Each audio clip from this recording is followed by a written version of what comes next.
Sa Samla Raveena Bareh minta kala yokam ban netre shikri Nongwei, Maldives. Samla Raveena kala pendap ikijing puli graduate na St. Anthony's College Shillong. Hadin bakala pendap ikijing puli na kanika college kala rung ha Emporium Skills Training Institute Donbosco Youth Center laim kra kabaar banai ban sya hikai hakikam aviation, hospitality but cruise line.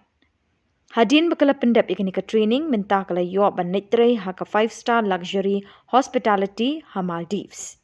Samla Raveena Bareh kala mi minta kasngi ban hair sha Maldives ban sedang yeki kam kijam. Kinong penyat bat Samla puli ke Emporium Don Bosco Youth Center kila dap da kejingkemen halor kanika Khubor. Kiket bok ke kanika Samla bakan nangkiu irat ha kam kijam bat ha kajing jongka ha kisngi ban wat.